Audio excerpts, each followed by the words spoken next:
For ages, the Mediterranean was considered the center of the world. From the Mideast to the Straits of Gibraltar, and from the south of France to the north of Africa, this inland sea has seen so many civilizations since antiquity that its shores are rich with some of the most beautiful cities in the world. In each one of these cities, there live men and women whose lives and traditions are the fruit of an amazing mix of cultures and religions.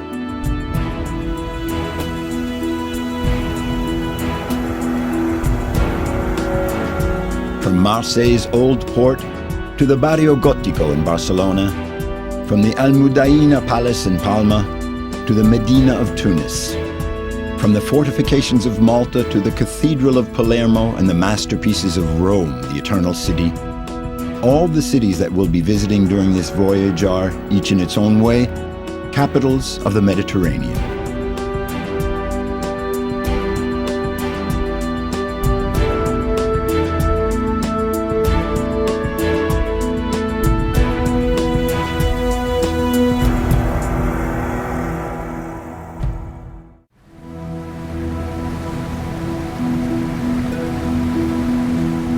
Our cruise began in Genoa. Now, in the early morning after sailing all night, we've come into sight of Marseille.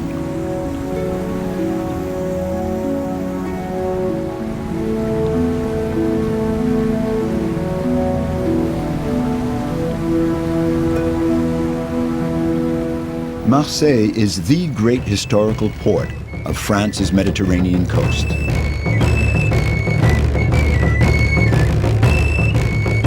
The oldest city of France and a true city of Provence, where the air is steeped in the fragrance of lavender and the fresh breeze of the sea, Marseille ripples with the sun-soaked accents of characters straight out of a novel by Marcel Pagnol, the most famous writer of the region. Times have changed. The old port, which used to be the heart of Marseille's activity, is now a marina for pleasure boats and excursions. Only a few of these traditional boats, called pointus, still tie up here to unload their morning's catch.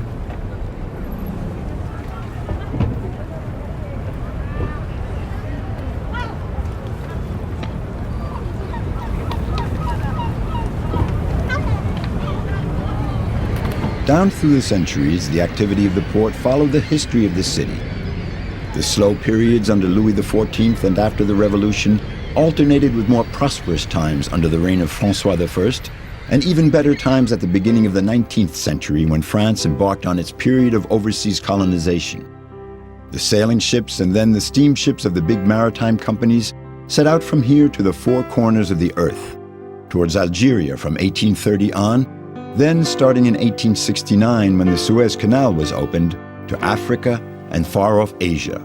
In a few decades, Marseille became a cosmopolitan metropolis.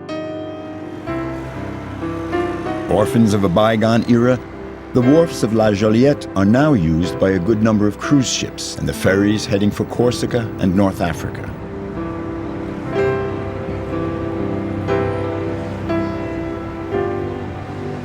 Marseille's long romance with the world began a long time ago, 2,600 years ago, when one fine day, a handful of Greek colonists landed in the little uninhabited inlet.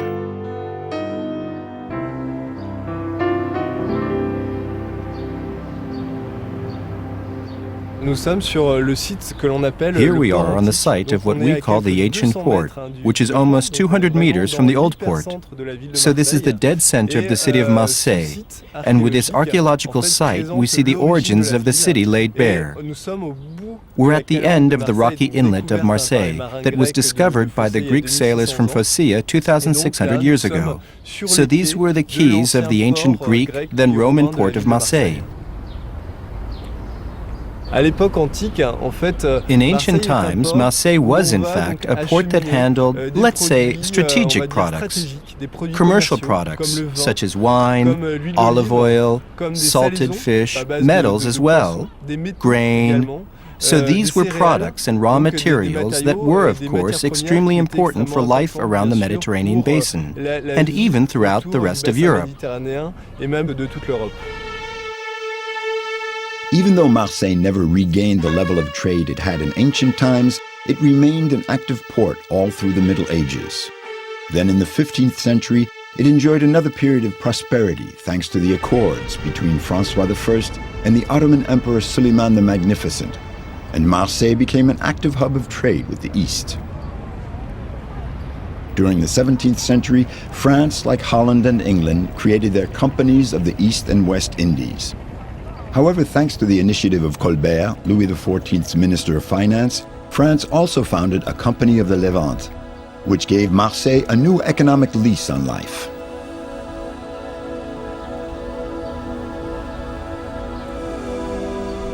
The city and the port have undergone transformations.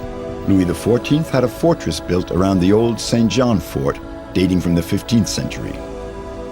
Later, the round tower of the Fanal was added on. And lastly, the Fort St. Nicholas was erected on the opposite bank of the narrow channel that marks the entrance to the inlet.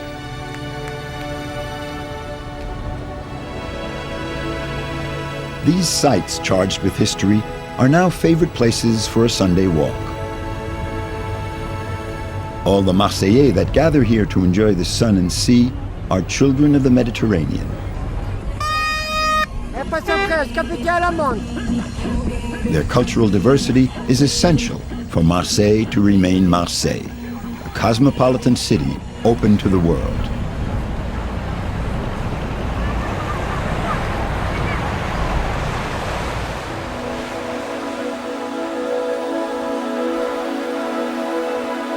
Our cruise boat, the Pacifica, is making its maiden voyage. In the late afternoon, we leave Marseille.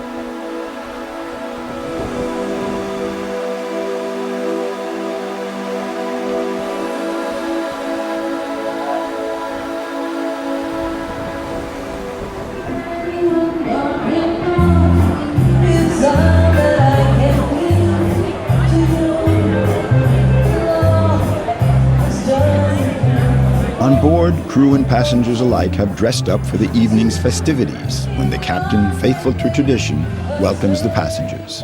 Il comandante di Costa Pacifica, Giuseppe Russo!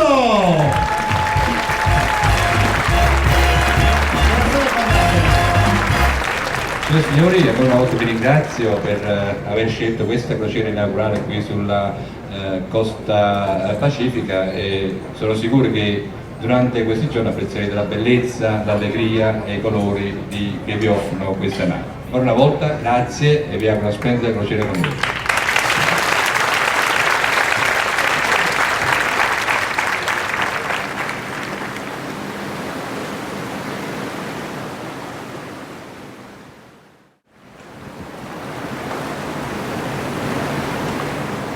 Another night of sailing brings us into view of Barcelona, our second port of call.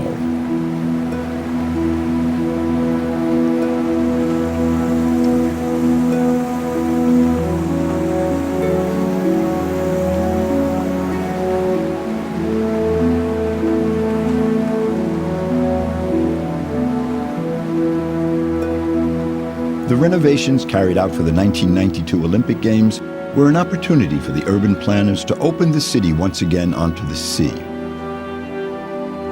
The port was modernized, and the Catalan capital is now one of the Mediterranean's busiest ports of call.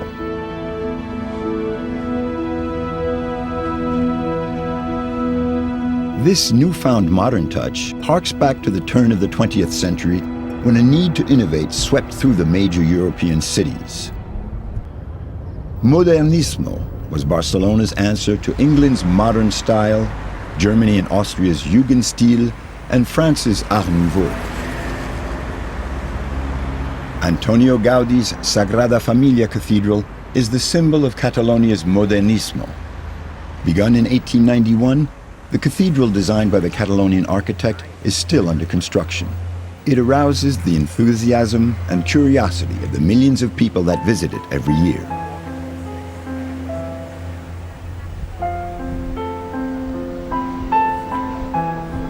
When Gaudi died in 1926, only one of the 18 towers he had planned had been finished.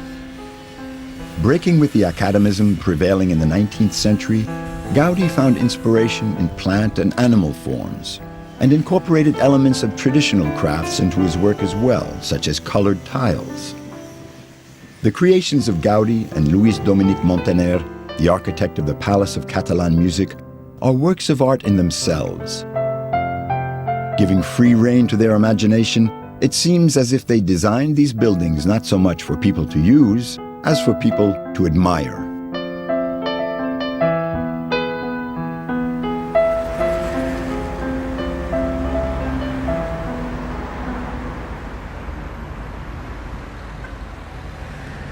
A stroll in the Barrio Gótico, the Gothic sector far from the city's modernistic fantasies, allows us to discover a different facet of Barcelona. In the 13th century, Barcelona was striving to become a major maritime power on a par with Pisa and Genoa. To that end, it first seized the Balearic Islands off the east coast of Spain, which at the time were in the hands of the Moorish traders. Its expansion continued in the 14th century, and the city added improvements. During his reign, Pere III, the Ceremonious, constructed a good number of palaces and churches. He also expanded the royal shipyards, the Drassans, which now house Barcelona's Maritime Museum. This is where those fearsome warships, the galleys, were assembled. Under one of the museum's naves is a scale model of the royal galley of Don John of Austria. The original ship took part in the famous Battle of Lepanto in 1571, which put a halt to the Ottoman expansion in the Mediterranean.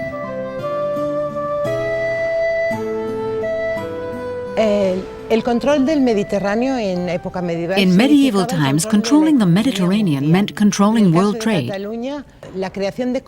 For Catalonia, the opening of consulates, meaning trading posts, throughout the Mediterranean was very important, as was the maritime expansion of Catalonia, which began first with the conquest of the Balearic Islands, then Sicily, followed by southern Italy, plus a presence in Greece.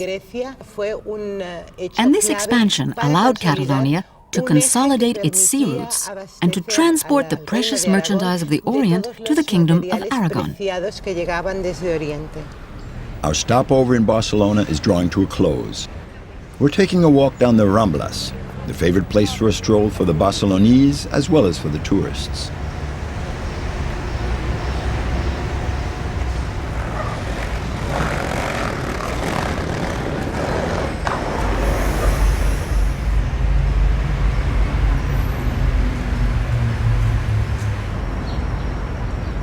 At the bottom of the long pedestrian avenue, the statue of Christopher Columbus, perched on top of his column, seems to be pointing out the direction to our next port of call, Palma, Mallorca.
Once again, the Mediterranean sun is there to light up our arrival in Palma, Mallorca.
cathedral, Laseo as the Mallorcans call it, is Palma's most important monument.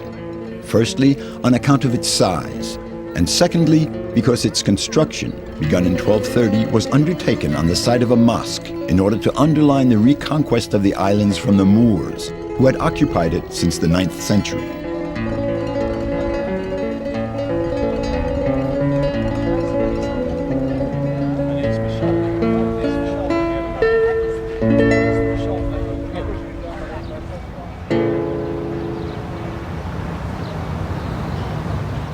The Almudaina Palace was originally a citadel constructed by the Moorish governors to dominate the Bay of Palma. After it was conquered, King Jaime II transformed it, adding crenellated towers and arcades. Little by little, the Catholic sovereigns erased the traces of the long Arab occupation. Yet, hidden away in its bower of greenery is the one single building built in the 11th century that has survived intact down to the present day: the Arab Baths.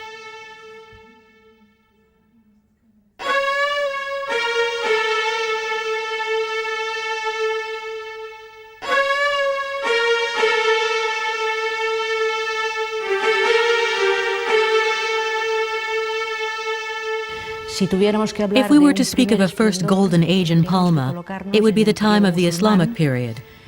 The conquest of 1229 didn't put an end to that golden age, just the opposite. It reinforced it, and that golden age lasted until the 15th century. Mallorca has always had active relations with the other Mediterranean cities. But if we had to pick out particularly strong links, it would be with Italy, and in particular with the regions of Naples and Sicily, likewise with the port cities of North Africa. With the discovery of America and the rise of navigation on the Atlantic, Mallorca's ships fell behind the times technologically, and so they were less profitable for trade.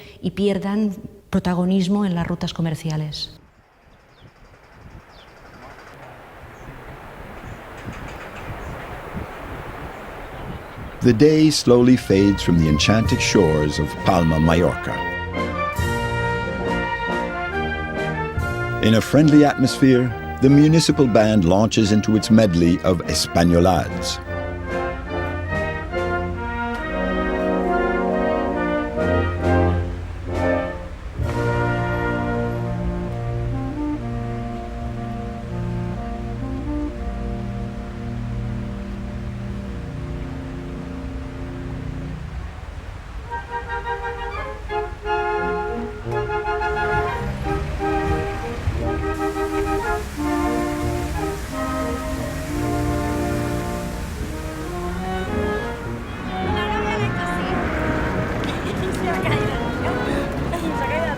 A little later on in the evening, we get back to the Pacifica, sparkling with a myriad of lights in the port of Palma. On board, the party is in full swing. I had to step into the backside. I had to take myself on the inside. Yeah. Now I got to step, step in the back of the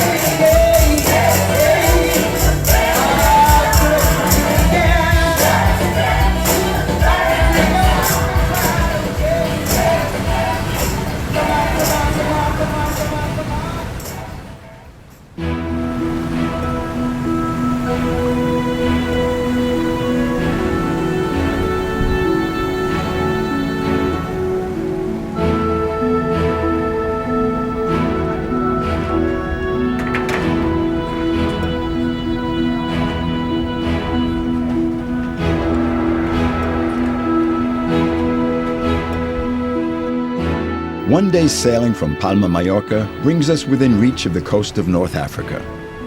Our stopover in Tunis will open the doors to another world for us.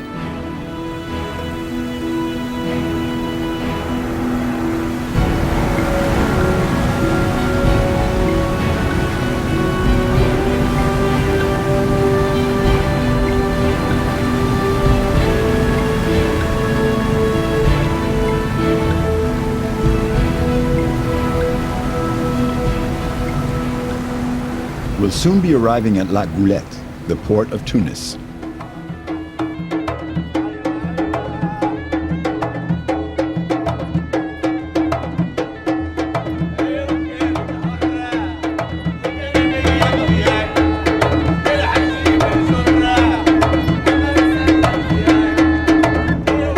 Here we're treading on the shores that gave birth to one of the most brilliant civilizations of antiquity, Carthage. Founded in the 11th century before our era by Phoenician traders, Carthage rapidly came to dominate trade in the Mediterranean, particularly in gold and tin. In the 3rd century BC, it eventually succumbed to the power of Rome that would tolerate no rivals. The Romans destroyed the entire city, and now practically nothing remains. We leave Carthage to its solitude and head for Tunis, the capital with two faces.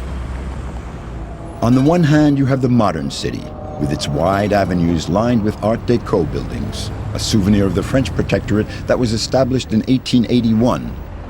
And on the other, there's the Medina, the oriental city whose entry is marked by the majestic Porte de France gate, a vestige of the ancient surrounding walls.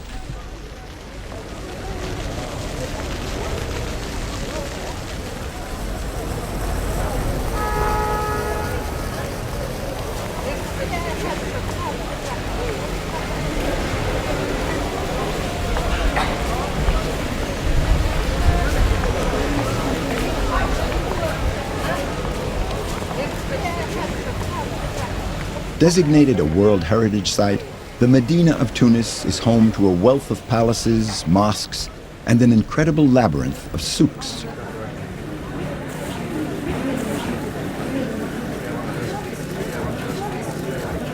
The souks of Tunis fulfill much the same function as the bazaars that the Ottomans, rulers of the country for many centuries, laid out in all the cities of their empire.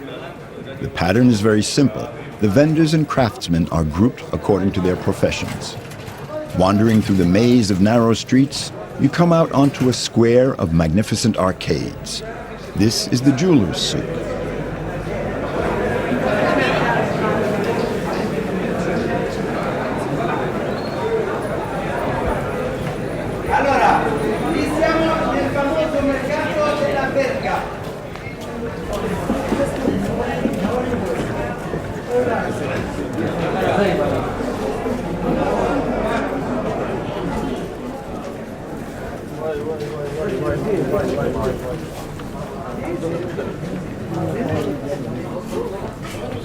Continuing our walk, we pass through the babouche souk.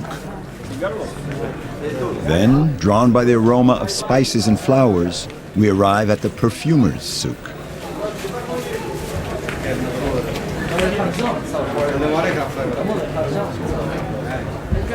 A little further on in the Fez souk, we meet Habib. And over a glass of tea, he tells us about the souk in his own inimitable way, like a merchant philosopher.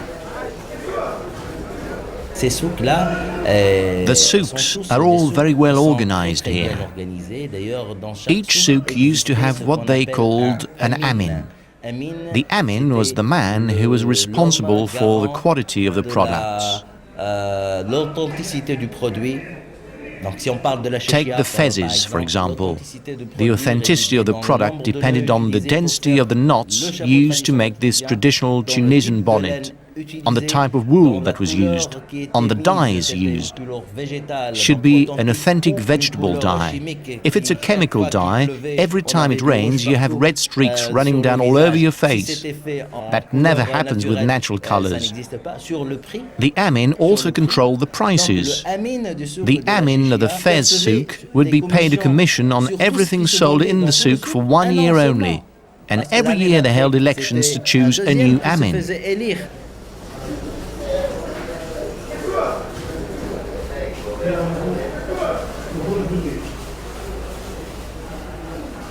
There's a very friendly atmosphere in the souk. We say that our life is here, because we spend more time with the other vendors than with our own families and children. We spend about 12 hours here with the other shopkeepers every day. We talk about this and that, we have a few laughs, sometimes we quarrel, but the next day we shake hands, it's forgotten. It's always very friendly. As long as we're all together here, we'll keep on smiling.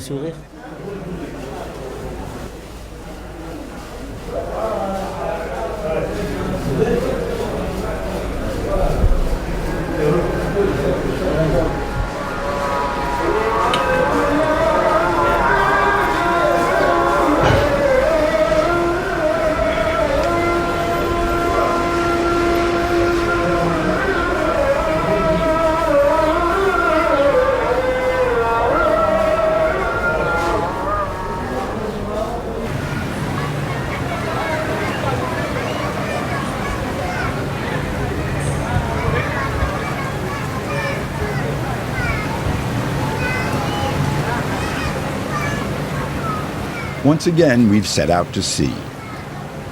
In 4 days, we've already covered half of the Mediterranean: Marseille, Barcelona, Palma, Tunis. And our cruise is far from over. We still have some magnificent cities to discover, beginning with Valletta, the capital of Malta, our next stop.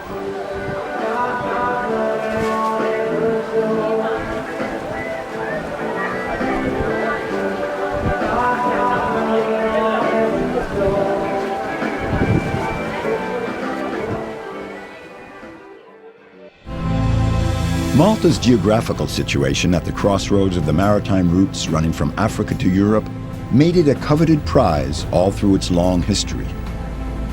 Phoenicians, Greeks, Carthaginians, and Romans each seized it in turn. In the 9th century, Arabs from Tunisia took over for 2 long centuries before yielding their place to the Normans of Sicily, and then the Aragonese. However, it was the Knights of Malta who took possession of the island in 1530 that gave the island its identity, and Valletta its fortifications that are still such an impressive sight when one arrives by sea.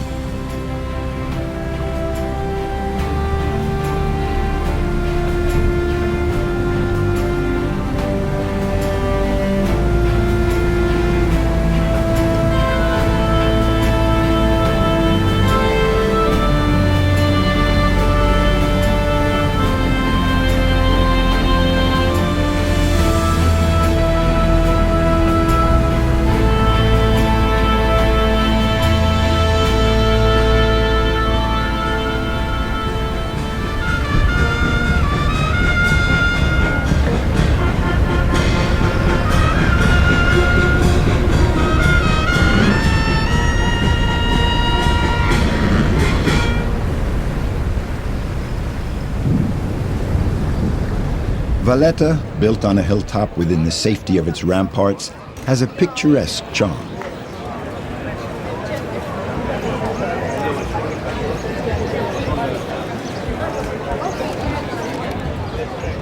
Well, obviously Malta is in the middle of the Mediterranean, and the influences are various. We start off with a history of 300 years under the Arabs, and they have influenced so much our language. Starting off, for example, with the way we speak in Maltese, like Saha, Merhaba, Kifint, Kollox Tayyeb. These are all influences from the Arabic language. After the long Arab domination through the 9th and 10th centuries, the Normans brought Malta back into the fold of Christendom in the early 12th century. From the 13th century on, as the Ottoman domination spread through the Mediterranean, the Knights of Malta were successively forced to leave Jerusalem in 1291, then Cyprus in 1310, and Rhodes in 1523. They arrived in Malta in 1530. Mdina, the former capital of the island, is charged with a turbulent history. In 870, it was taken over by the Arabs, who gave it its name, Mdina, the city.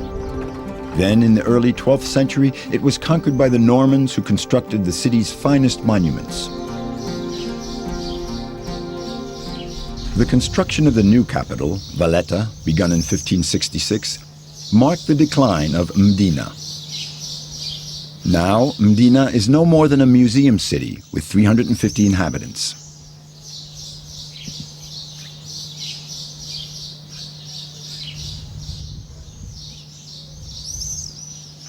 Malta has always been one of the main targets by many nations to be conquered.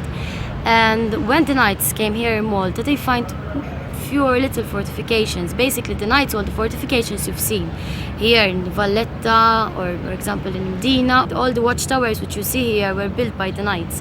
It was built to create protection. In fact, what you find is the Guardiola.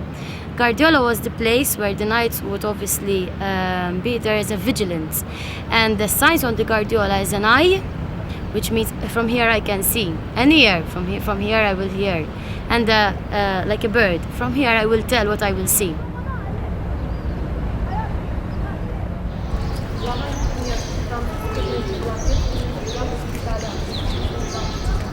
Built at the end of the 16th century, the Grand Master's Palace is decorated with paintings depicting the siege of Malta by the Ottoman forces and the Corsair Dragut. On May 18, 1565, 138 Turkish galleys arrived with 30,000 men ready to land on the Maltese shores. A 4-month siege then ensued, and with the arrival of reinforcements, the Ottomans decided to withdraw. This victory of the Knights of Malta, which marked the end of the Ottoman expansion in the Mediterranean, was celebrated throughout Christendom.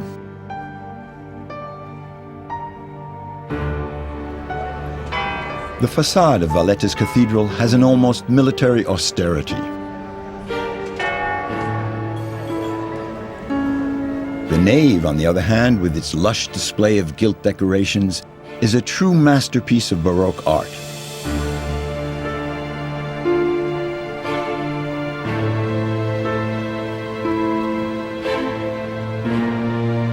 The floor paving is simply extraordinary. The Grand Masters repose in elaborate tombs, whereas the knights of lesser rank are buried beneath the church's marble tomb slabs. The decidedly Baroque decorations of each tomb slab are a blend of religious themes and scenes of military life.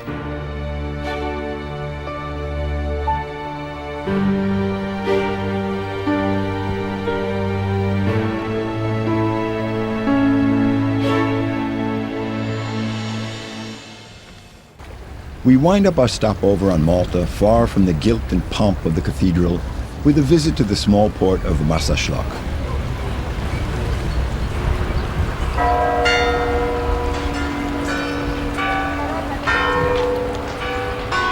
An ancient tradition, perhaps dating back to the Arab period, the protective eyes painted on the prows of the fishing boats are intended to ward off bad luck at sea.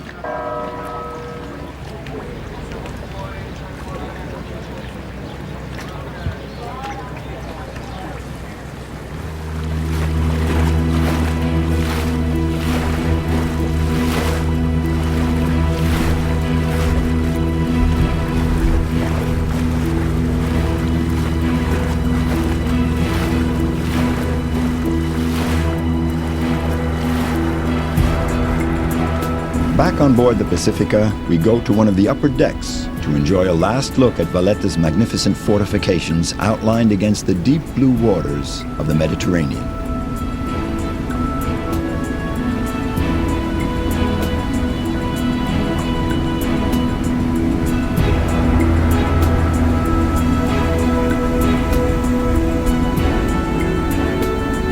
We leave Malta and head north towards Sicily.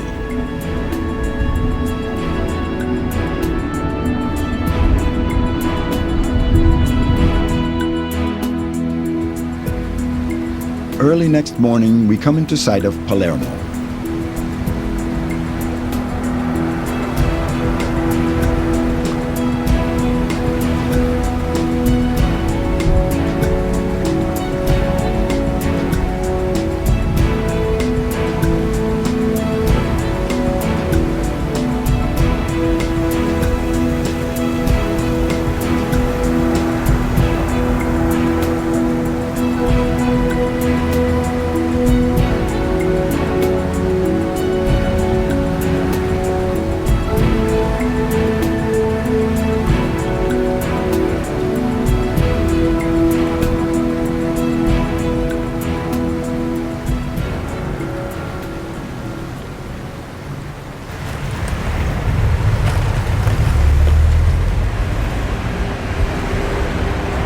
The Sicilian culture is a perfect reflection of its location in the Mediterranean. It's like a stopper between the northwest and southeast basins of the Mediterranean. No ship can pass if Sicily doesn't want it to. So the Sicilian culture is basically the culture of people passing through, who drop anchor, who settle for the most part on the coast, and who then learn how to communicate among themselves. And little by little that creates a people, a heterogeneous people, a community that doesn't really have an origin except in the recent past. There have been several successive waves of identity crises that allow us to now speak of a people, but the Sicilian identity does not date back to ancient times.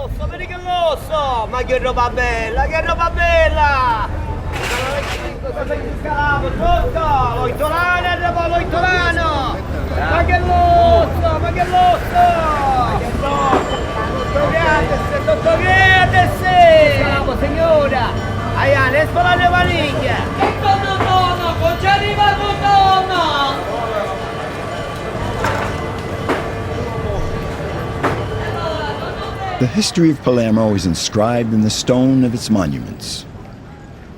The 19th century, with its neoclassical facades.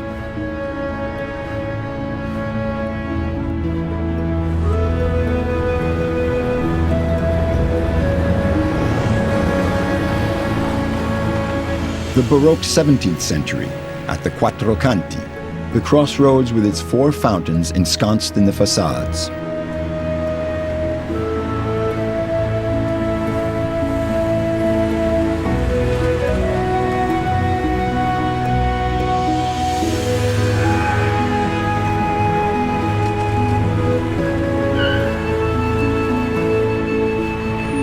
The 16th century, with the stunning Renaissance fountain in the Piazza Pretoria.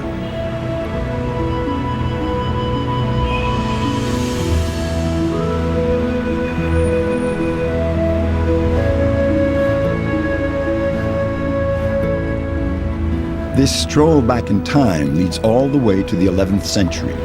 That's when the Lord Roger de Hauteville and his brothers set out from Normandy to conquer Muslim-occupied Sicily in the name of the Church. The taking of Palermo in 1072 marked the beginning of the Norman reign in Sicily, a period when the arts and culture flourished.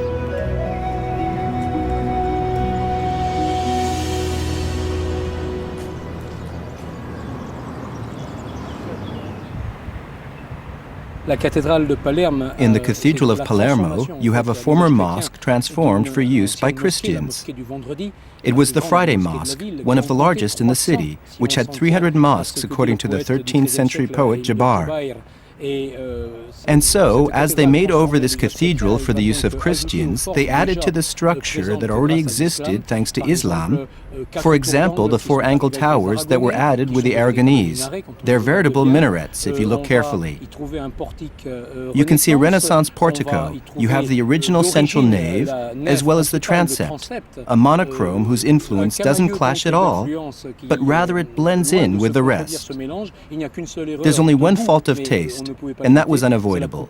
That's the dome added by Mr. Ferdinando Fuga, who was commissioned in the 18th century to reinforce the church against earthquakes. Now, of course, it has become part of the monument, and no one would dream of removing it. This blend of Byzantine, Arab, and Norman influences can also be found in the tradition of the Sicilian marionettes, the famous pupi.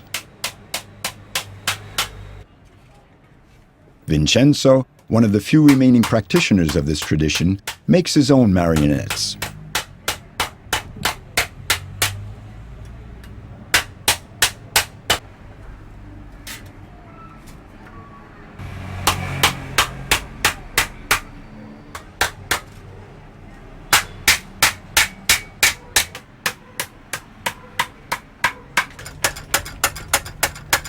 Vincenzo owns a small theater where he gives performances with his son, who makes the sets.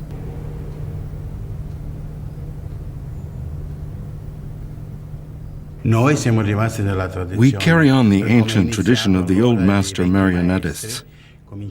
I inherited this tradition from my grandfather, and he had inherited it from his ancestors. It's important to maintain the tradition of these shows. We always play the same story, the story of Charlemagne, who really existed in the year 800. Charlemagne's mission was to protect Christ and the Pope and to make sure that Christianity would survive. And that's why we reenact this rivalry between the Normans and the Arabs.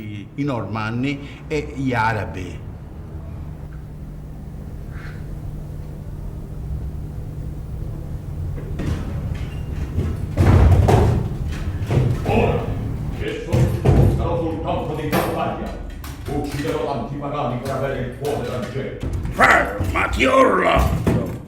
Cercavo proprio te!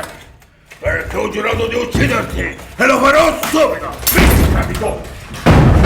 Fermati ora! Oh, e la farò pagare a noi, il cuore! A noi, Orlando! I noi!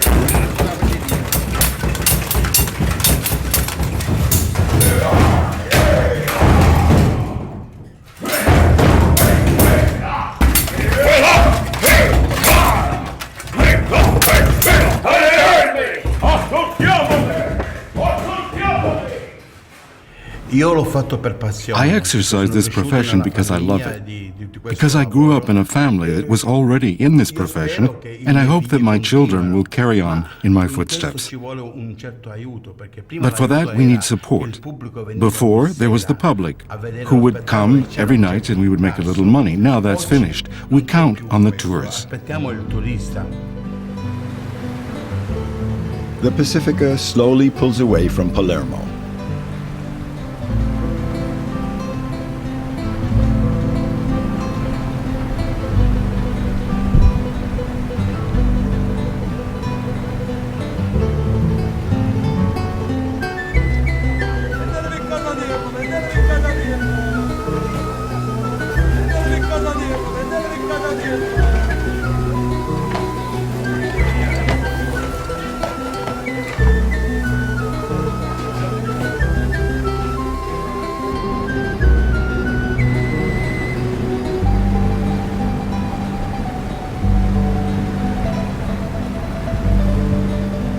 Our last night at sea will bring us to Civitavecchia. Our cruise will be over, but our voyage will continue. We still have Rome to discover.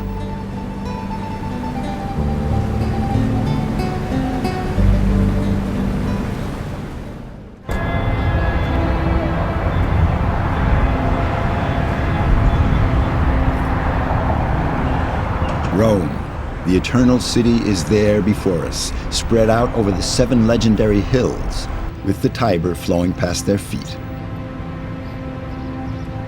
During the course of our voyage, we've evoked the destinies of many different cultures and civilizations. The Greeks, Catalans, Carthaginians, Normans, Ottomans, each one of them at a certain moment in their history ruled a part of the Mediterranean. But only Rome succeeded in imposing its rule over the whole of this inland sea and making it their sea, Mare Nostrum. Walking through the capital of Italy, our feet are in fact treading the ancient Roman roads.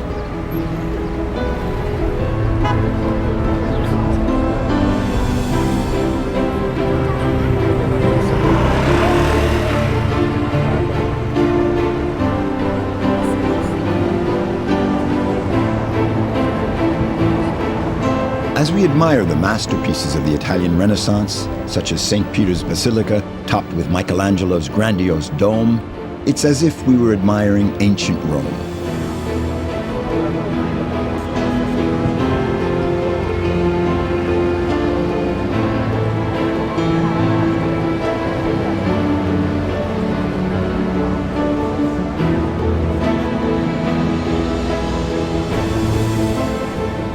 All the artists of the Quattrocento drew inspiration and nourished their talent from the impressive sight of the ruins of ancient Rome, the setting of their everyday life. The Capitol, with its monumental stairway designed by Michelangelo to welcome the triumphal entry of Charles V in 1536, is undoubtedly one of the most beautiful monuments of the Renaissance. In constructing the pedestal for the equestrian statue of Marcus Aurelius, which dates back to the 2nd century, Michelangelo reaffirmed the aesthetic bonds linking the Renaissance to ancient Rome.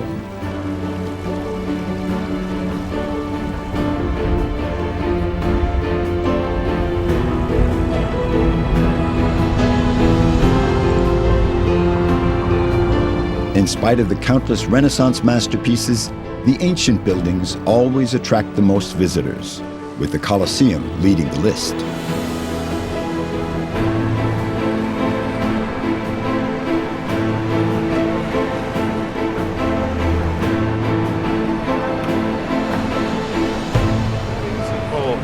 These people bringing food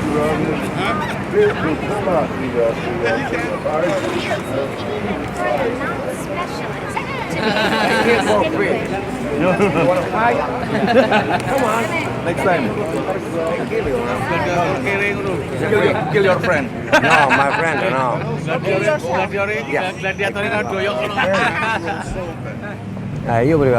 I was a house painter.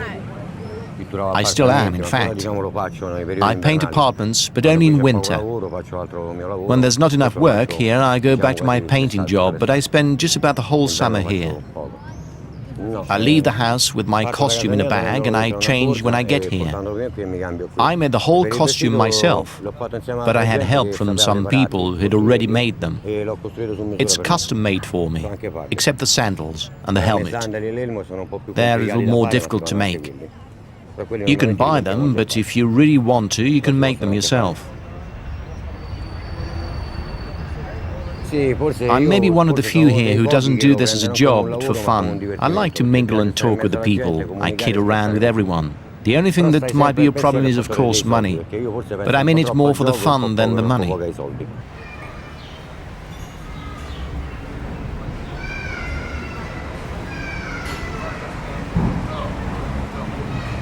When the barbarians invaded Rome, they destroyed the aqueducts and the fountains. With its water supply cut, the city went into a gradual decline in the Middle Ages. Then, thanks to the initiative of the popes, Rome progressively recovered the spirit of the great city it once was. And the symbol of this Renaissance was the fountains designed by the most gifted artists that once again adorned the city's piazzas.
In ancient times, Rome had a population of 1.5 million, but in the Middle Ages, that dropped to 30,000–40,000, no more than a small town. To re-establish the standing of Rome, the popes undertook the reconstruction of the city with the help of renowned artists. There was Bramante, already a great architect, the Sangallos, Raphael Sanzio, Michelangelo Buonarroti, and Gian Lorenzo Bernini a little later during the Baroque period. And in fact, it's all mixed together. When you go walking through Rome, you see that you can slip very easily and quickly from antiquity to modern times. And that, in fact, makes for the charm of Rome. You really have the testimony that shows how this city has evolved down through the centuries. The eternal city.